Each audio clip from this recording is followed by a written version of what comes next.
Mullany mauls a 55-ball ton as Notts close in on win.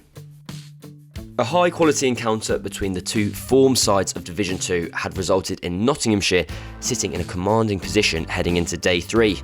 Notts had earned a 220-run lead from the first innings and started the day's play with first innings centurion Haseeb Hameed and first innings half-centurion Luke Fletcher at the crease.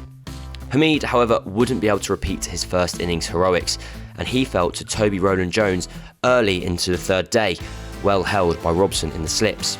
Luke Fletcher had scored just his 6th first-class 50 in 194 attempts in the first innings, batting at number 11. But in this innings, he was opening, having been asked to conduct night watchman duties late on Day 2. And he made the most of his opportunity, punishing Middlesex whenever they got too straight and even launching Tim Murtagh for a 6.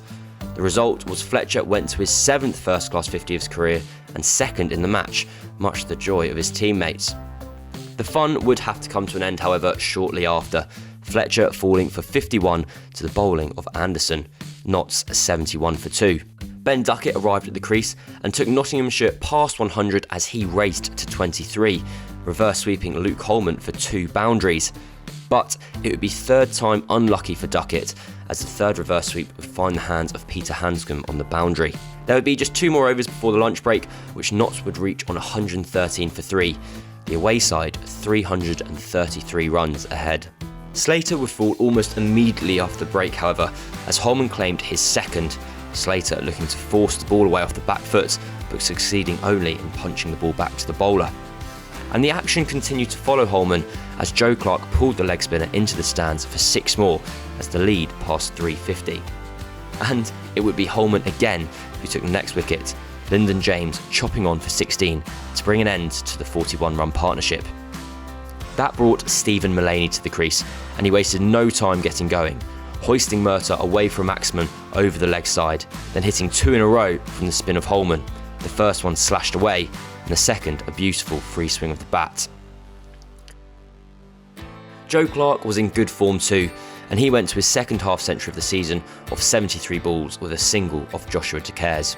But he was upstaged by Stephen Mullany. The boundary to the grandstand side at Lords was short, and Mullany targeted it relentlessly as Nottinghamshire searched for quick runs and a declaration. Mullany brought up his 50 in 32 deliveries before accelerating even further, striking 2 sixes off 1 Ethan Bamber over where he took guard outside off stump. Notts' lead was now over 470.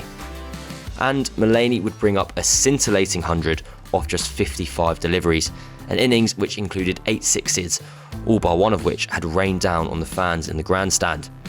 His century would also lead to Notts' declaration on 295 for 5 and the tea break, the lead 515, with Mullany unsurprisingly the star of the show with the bat, finishing on around 100 not out. Clark at the other end, unbeaten on 66, whilst Holman had picked up 3 for 77 with the ball. And Nottinghamshire's dream day would only get better, as Luke Fletcher struck a 2nd ball to remove Mark Stoneman before clean bowling Joshua De Caires in his next over to leave Middlesex none for 2. Middlesex would finally get themselves off the mark after 23 balls as Robson clipped for 4, but the going was tough, as Notts later strung together 5 consecutive maidens as the high-quality attack of Broad, Fletcher and James Patterson set about their work. And Patterson would get Notts' reward not long after, as Hanscom edged to Duckett at slip for 7 off 46 balls, Middlesex 32 for 3. Holden joined Robson and the pair took the score past 50, and after a gutsy 102-ball stay, Robson had 50 with this single from Patterson White. He'll know there's a long way to go, however, as at the close they still needed 447 runs to win. The chase almost not worth thinking about at this stage.